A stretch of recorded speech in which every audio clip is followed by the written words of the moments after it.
We have a lot to talk about on this Thursday morning, so we'll hop to it with your weather headlines here. Heavy rain on the way. We've been talking about that throughout the week. Halloween, more tricks, more treats. What's going on with that forecast? And of course, what is up with the weekend? We have a lot to plan, so let's hop into it, starting with the Providence Skycam. Overall, not a bad start to the day. We've got 50 on the board here as we look to Providence, 46 in Smithfield, 51 for Westerly and Newport, and 50 as we look to New Bedford. That's pretty mild for this time of year, honestly, and we stay mild throughout the day, or at least average. We'll put it that way. Our high temperatures today getting into the upper 50s, which is really right on the money where we should be, between 58 and give or take 60 degrees. You'll notice the cloud cover sticks around. It's going to be a little murky outside, and it's going to be quite breezy. Already is with some of those wind speeds in the teens. We'll see more of that and gusts up into the 20s as we move into the afternoon.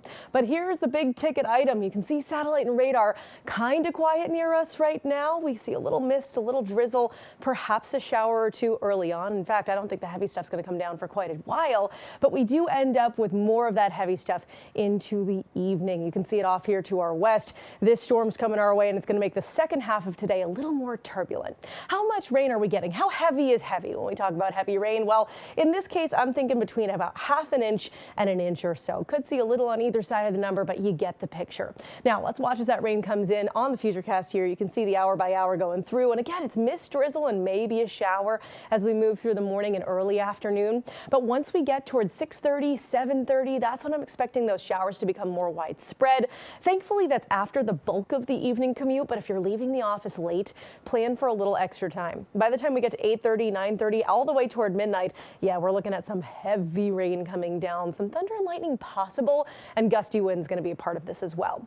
This continues into Friday morning, and this leads into our Halloween forecast. As you can see, dark and early here, 4:15 on the clock, still a couple of showers, some pockets of heavy rain around, but we actually clear out a bit as we get into Friday afternoon. I'm not saying it's perfect. It's still going to be quite breezy and a stray shower in the morning, even the early afternoon, not out of the question, but temperatures in the upper 50s, again, as we've discussed, that's average. That's cool. We end up with a breeze throughout the day as well, so keep that as part of your plans, but by the time everyone's trick-or-treating, it's not like we're looking at wet weather. In fact, I think your trick-or-treat time will be pretty dry.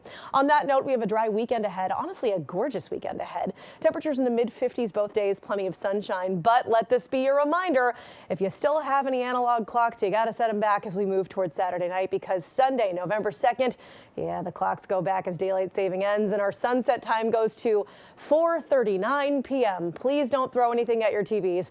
I'm just the messenger. All right, as we move into next week, things are looking all right. We end up with a couple clouds on Monday. Tuesday, a stray shower possible, but that's really it. We have overall a dry stretch ahead.